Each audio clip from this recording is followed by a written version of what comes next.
Sahabat Fresh Juice dimanapun Anda berada, sesaat lagi kita akan mendengarkan Fresh Juice Selasa 14 Juni 2022 bersama Romo Dwi Joko dari Surabaya. Selamat mendengarkan.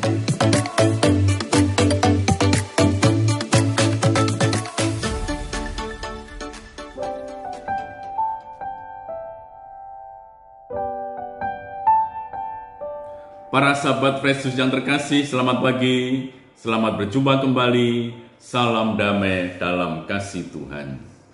Hari ini, Selasa dalam pekan ke-11 masa biasa. Kita akan bersama-sama mendengarkan bacaan yang diambil dari Injil Matius, bab 5, ayat 43 sampai dengan 48. Mari para sahabat sejenak kita membuka hati mendengarkan sabda Tuhan.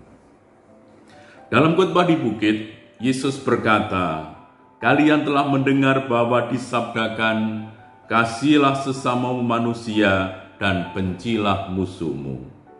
Tetapi aku berkata kepadamu, kasihilah musuh-musuhmu dan berdoalah bagi mereka yang menganiaya kalian. Karena dengan demikian kalian menjadi anak-anak Bapamu di surga.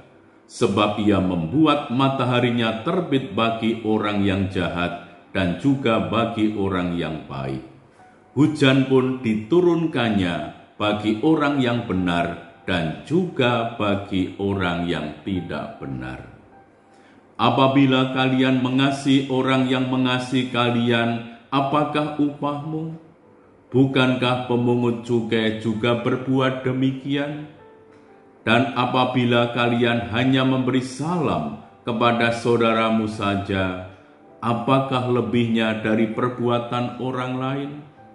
Bukankah orang yang tak mengenal Allah pun berbuat demikian? Karena itu, haruslah kamu sempurna seperti Bapamu di surga sempurna adanya." Demikianlah sabda Tuhan. Terpujilah Kristus. Para sahabat terkasih, bagaimana pandangan Anda tentang musuh ketika kita mendengar kata musuh?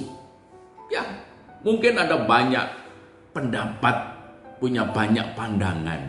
Ya. Nampaknya sebagian besar orang memandang musuh sebagai orang yang pantas dibenci karena telah menyebabkan banyak kerugian, mungkin juga menimbulkan rasa kecewa dan bisa menjadi ancaman bagi hidup kita. Karena itu, musuh itu sepertinya layak untuk disingkirkan, dan musuh tidak layak untuk mendapatkan pengampunan, apalagi dikasihi. Karena itu, kalau musuh itu misalnya mengalami malapetaka, kecelakaan misalnya, atau macam-macam bencana, ya bisa jadi bahwa banyak orang yang membenci musuh itu bergembira, bersukacita, bahkan kemudian bersyukur kepada Tuhan karena musuhnya mengalami malapetaka. Itu yang terjadi.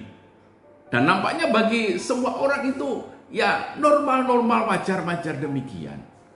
Tetapi hari ini kita mendengar ajaran Yesus yang sungguh amat berbeda. Tuhan mengatakan, "Tetapi aku berkata kepadamu, kasihilah musuh-musuhmu dan berdoalah bagi mereka yang menganiaya kamu." Nampaknya ini memang aneh. Mengapa Yesus mengajarkan demikian? Dan kita sebagai murid-muridnya tentu juga tidak gampang untuk menjalankan, melaksanakan perintah Yesus ini.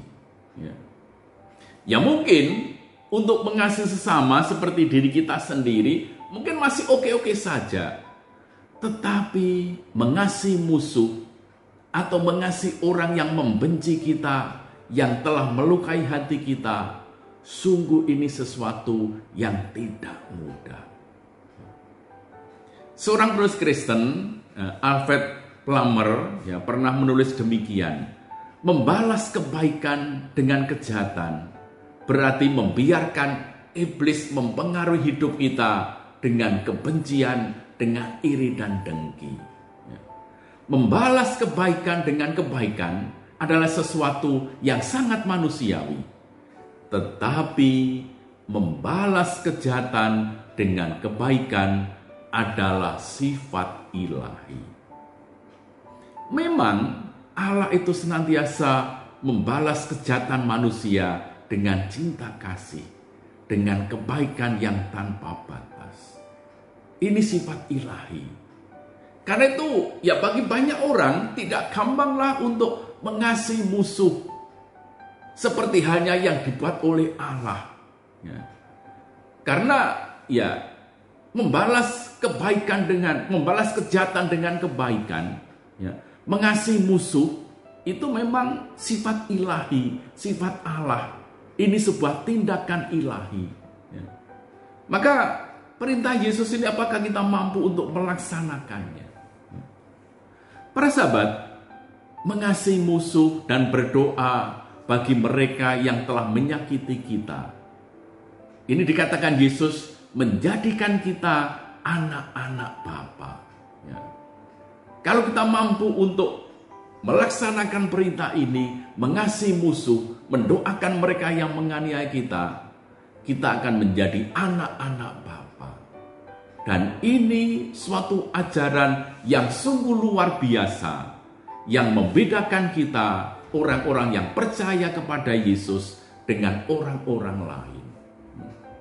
Karena dengan demikian, seperti kata Yesus, kamu akan menjadi anak-anak Bapamu yang di surga, yang menerbitkan matahari bagi orang yang jahat dan orang yang baik, dan menurunkan hujan bagi orang yang benar dan orang yang tidak benar.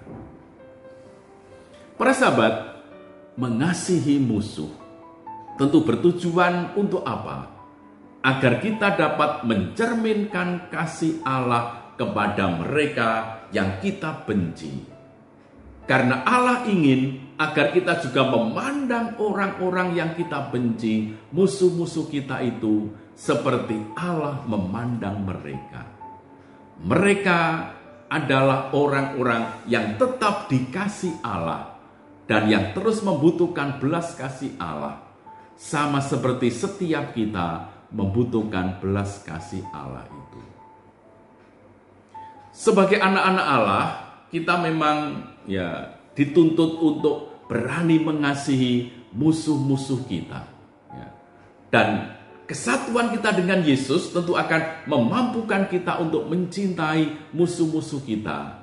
Karena Tuhan akan memberi kita rahmat bagi kita yang mau berusaha untuk mewujudkan kehendak dan rencananya ini.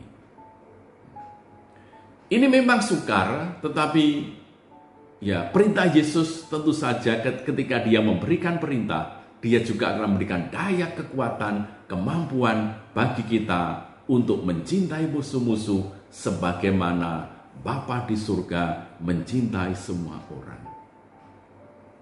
Karena itu Yesus ya berpesan, karena itu haruslah kalian sempurna seperti Bapamu di surga sempurna adanya. Jadilah engkau sempurna. Ya. Kesempurnaan di sini bukanlah sebuah kesempurnaan moral, namun kita harus menjadi sempurna dalam mengasihi. Ya. Kita tidak dapat menjadi sempurna secara moral.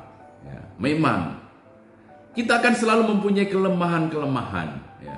Maka menjadi orang Kristen, menjadi murid Yesus, bukan berarti menjadi orang yang secara moral tanpa kesalahan apapun. Kita sadar tidak seorang pun di antara kita yang sempurna. Kita semua mempunyai banyak kesalahan, banyak kelemahan, dan juga banyak kegagalan. Tetapi kita harus mempunyai tujuan oleh karena kasih karunia Allah menjadi sempurna di dalam kasih. Dan inilah ajakan Yesus menjadi sempurna di dalam kasih. Kasih adalah sebuah tindakan. Ini bukan hanya sebuah perasaan. Mungkin ya, kalau perasaan itu mungkin kita merasa tidak menyukai orang-orang yang kita benci, musuh kita itu. Memang kita tidak punya kewajiban untuk menyukai semua orang. Tetapi kita diundang untuk mempunyai tindakan, yaitu sempurna di dalam kasih itu. Ya. Karena itu kasih adalah sebuah tindakan seluruh sikap kita terhadap orang lain. Ya. Mungkin kita tidak senang dengan orangnya itu, tidak menyukai, tetapi tindakan kita haruslah mengungkapkan kasih yang sempurna itu. Maka sebagaimana penegasan Santo Yohanes, karena barang siapa hidup di dalam kasih, ia akan menemukan bahwa ia hidup di dalam Allah dan Allah hidup di dalam dia. Para sahabat, mari kita mohon kekuatan dan rahmat Tuhan, terutama juga kesatuan kita dengan Tuhan. Meskipun bagi kita sulit, ya, tidak gampang untuk mewujudkan perintah kasih ini. Kasihilah musuh-musuhmu, berdoalah bagi mereka yang menganiaya kamu. Tetapi kita yakin dan percaya, Yesus memberikan kita kekuatan sehingga kita semakin bertumbuh menjadi pribadi-pribadi yang penuh kasih. Kita menjadi semakin sempurna di dalam kasih itu. Marilah kita berdoa.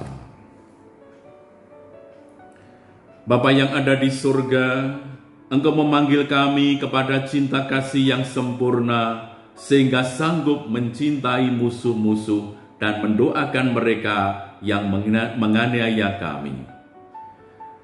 Bantulah kami untuk sungguh bertumbuh berkembang, sehingga kami mampu menjadi anak-anak-Mu yang sejati, menjadi anak-anak Bapa yang mencintai semua orang, yang memberikan rahmat berlimpah bagi semua orang. Dengan pengantaraan Kristus Tuhan kami. Amin. Tuhan bersamamu dan bersama rohmu. Semoga Allah yang Maha Kuasa memberkati saudara sekalian, Bapa dan Putra dan Roh Kudus. Amin. Sahabat Fresh Juice, kita baru saja mendengarkan Fresh Juice Selasa 14 Juni 2022. Terima kasih kepada Romo Dwi Joko untuk renungannya pada hari ini. Sampai berjumpa kembali dalam Fresh Juice edisi selanjutnya. Jaga kesehatan dan salam Fresh Juice.